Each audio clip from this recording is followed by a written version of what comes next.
Hey QED coders, this is Michael. I learned an awful lot about race conditions in Jinaga by working on a bug that surfaced on an earlier episode of this very show.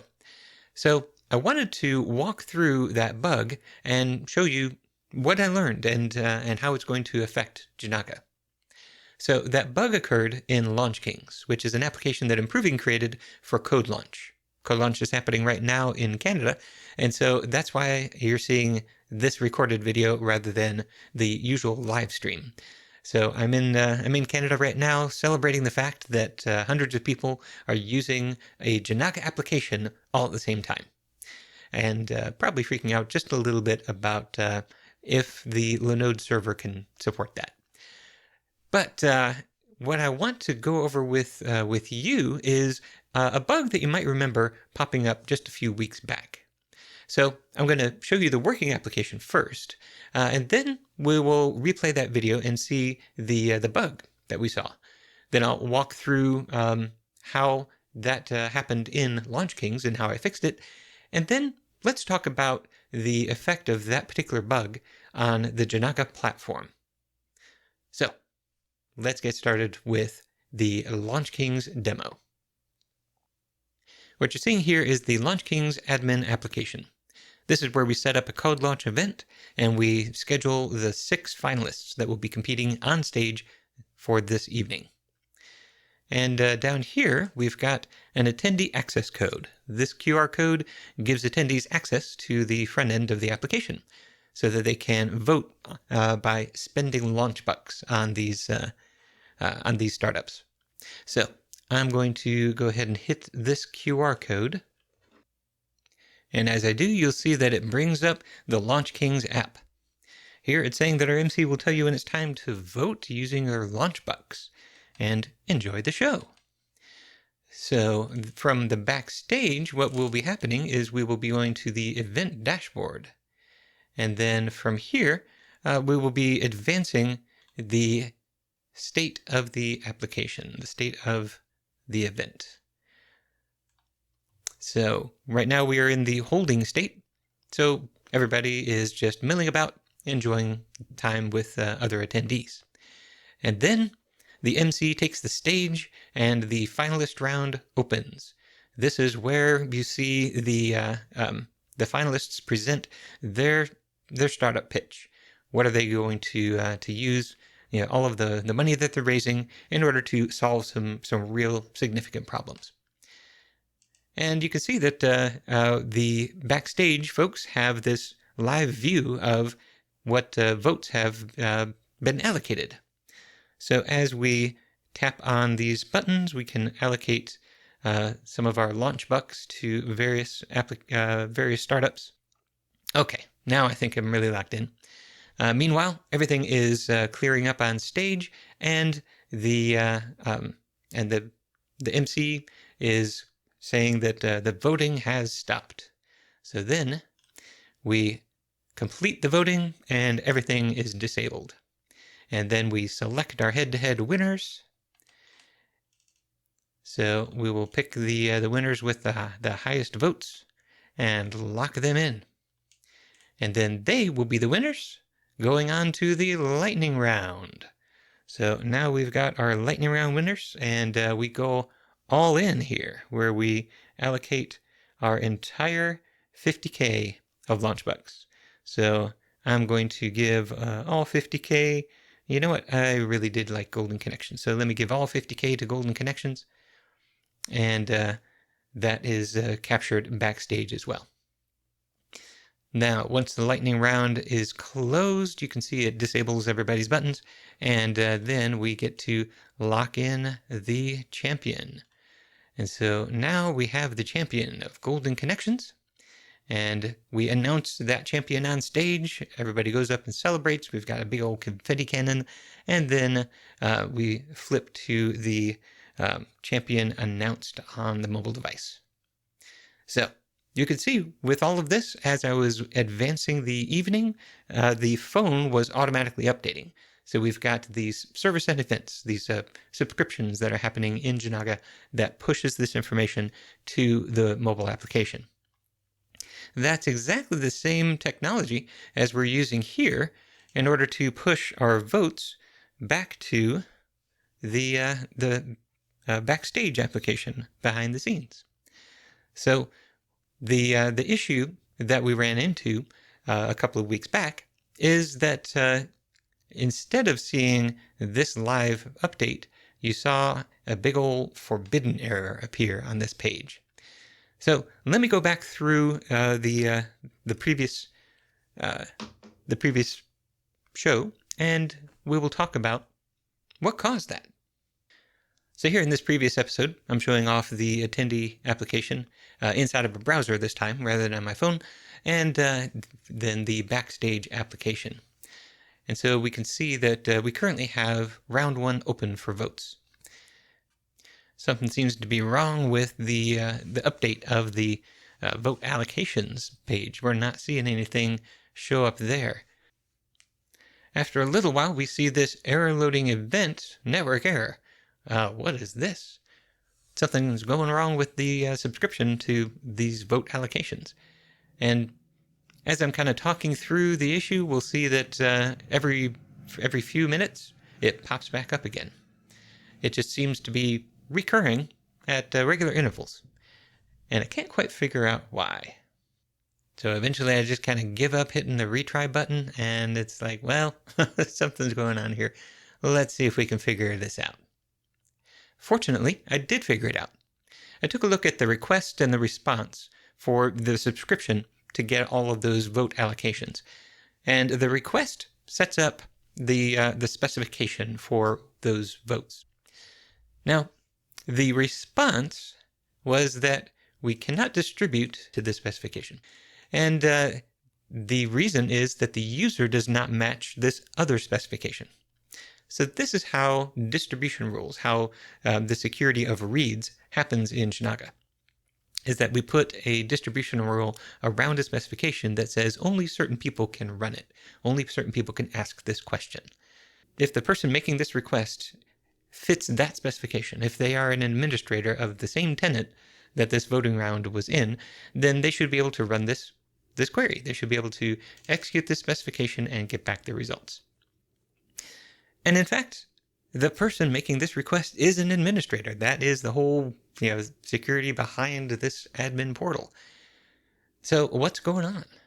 Well, one clue is if you take a look at how we identify the voting round.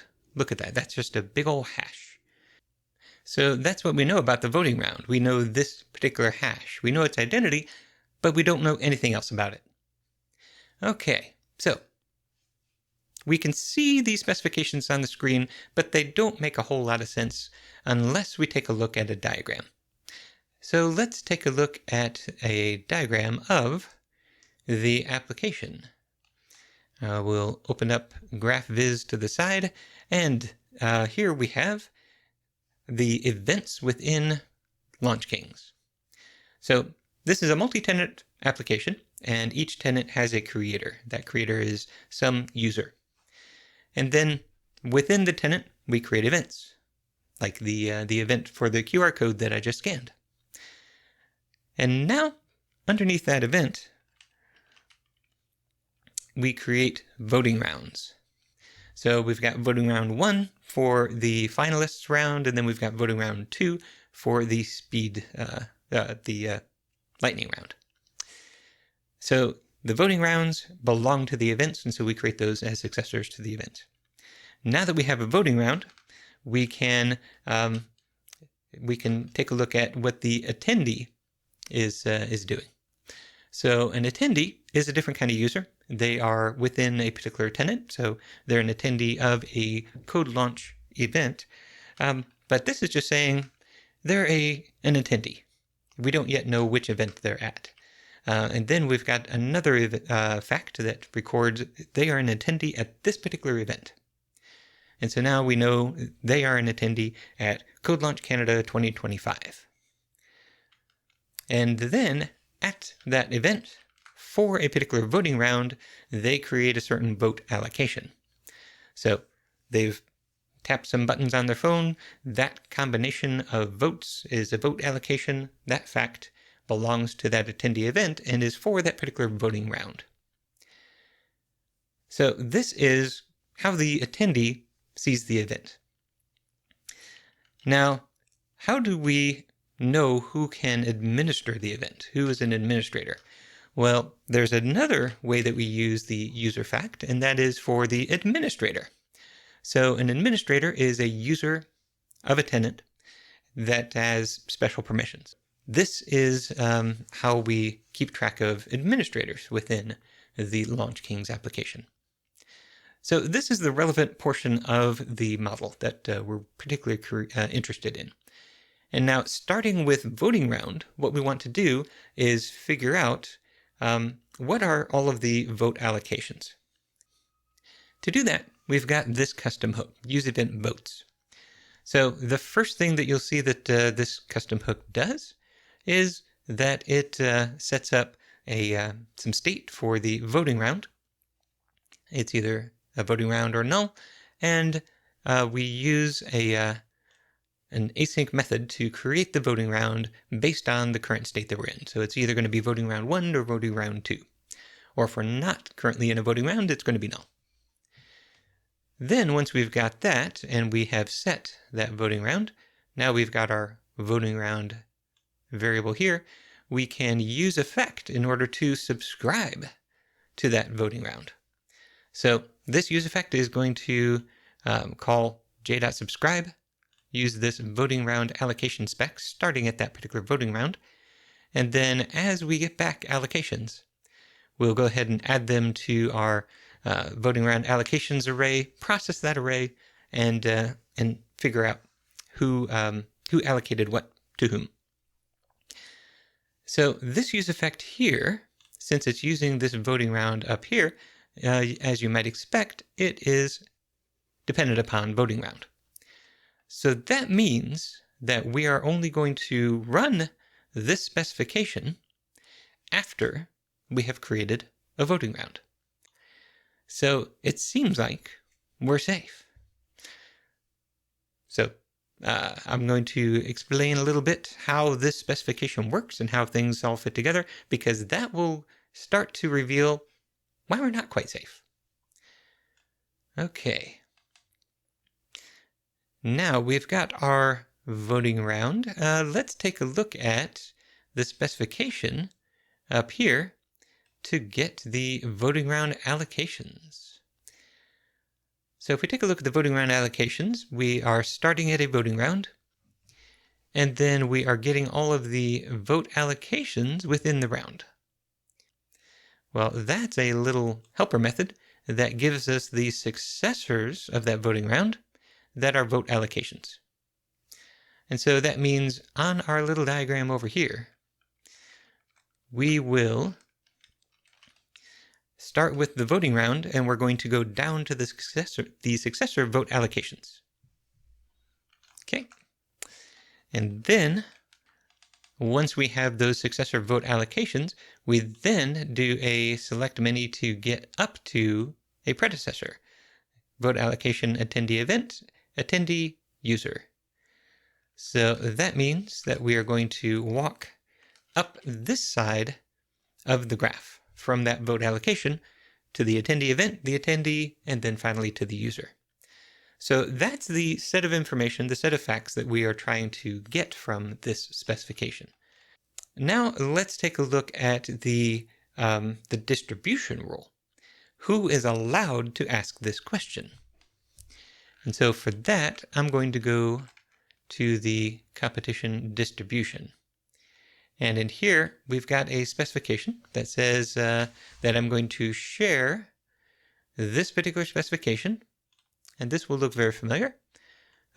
It's everything that we just saw except for the .select. If you are a member of this group, then you can run that specification. So we're going to share that with a group of people.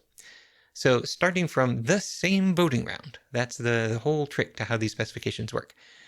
Starting from the same voting round, let's run another specification and figure out a set of users. If the current user is in that set, then they are allowed to run that distribution. They're allowed to run that specification. So who is in that set? Well, we're starting with the voting round, and then we're going to go up to the tenant for that voting round. Let's see exactly how that works. Starting with this voting round, we're going to go up to the tenant. So voting round event tenant.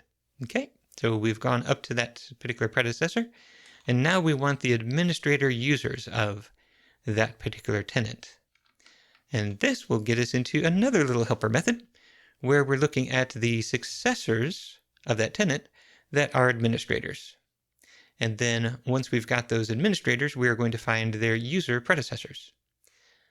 So how that looks on the graph over here is that we are going to, starting from this tenant, we're going to jump down to the administrators, successors, yes, and then up to their user predecessors.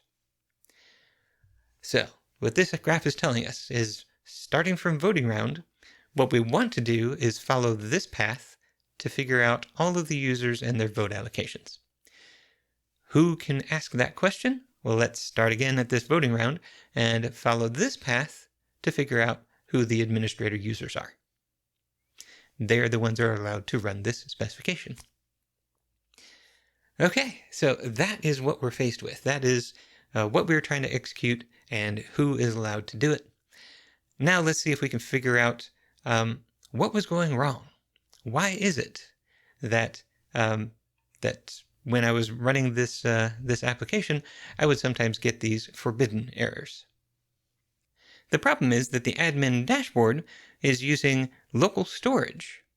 And so this particular bit of code here, creating the voting round, was storing it locally.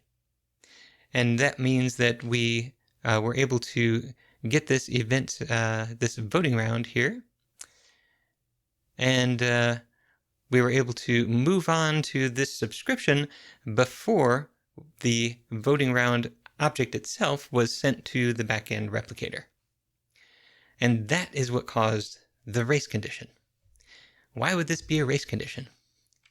It's a race condition because this code right here tells us the identity of the voting round that we're starting with, but not any information about it.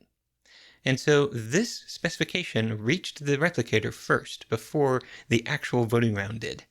And it said, starting here, I want you to run this specification. Find all of the votes in that particular voting round. Well, the fact that it wasn't able to find any votes is not really a problem because that voting round didn't actually start yet. That fact didn't exist yet, so of course there were no successors. So if we take a look over here, starting from that voting round, the first step that we make is downward to vote allocation. And so, of course, those vote allocations don't exist unless the voting round exists. But this other one here, this specification starts at the voting round and then goes up. So it expects to look at the event that the voting round is in, at the tenant for that event, and then it takes a turn down to the successor administrators in order to find which users. And so if you don't know which voting round you're talking about, if all you have is that ID and that fact hasn't made it to the replicator, then that means that it doesn't actually know which event, which tenant you're talking about. And so that means that running the distribution rule and trying to figure out who can execute this specification, are you allowed to execute this specification, that is the part that was running into that race condition. And so I did a couple of things in order to resolve this in the client application. So in this particular case, what I decided to do was pretty simple.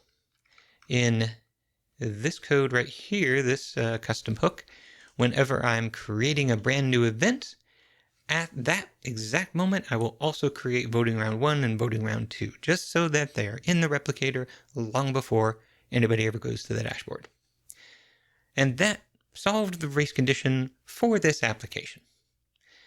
But that's not satisfactory. I mean, that gets us through the Canada application, or the Canada launch code launch. But that doesn't get us to the point where we can really rely on Jinaga as a solid platform. I don't want other application developers to run into these kinds of race conditions and then try to reason through this kind of logic. So instead, I have decided that we're going to make some changes to the way that we've decided to work within the protocols for the Jinaga platform. So let me talk through those. This request and response are actually from two different HTTP requests. The first one tries to get a set of feeds, and the second one is actually getting that particular feed. Let me show you those in the browser. This first one right here is where we get the feeds. The request payload is, here's the specification.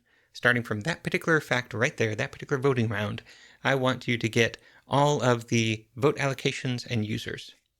And then the response to that request is a list of feeds. So in this case, there's only one feed that supports that particular specification, and so the replicator sends that back. And then we've got another request. Let me see if I can find that particular feed request. Here it is, SFP4H. And now this one is using the xJinaga feed stream content type. And so rather than just giving me back the information, this is getting back a feed, a stream of those facts. This particular endpoint was the one that was giving me back the error message saying that I can't distribute to that particular specification. And that error message was coming back as a 403. I am forbidden from doing so. Now, that is proper HTTP etiquette. However, that's also a race condition in Jinaga.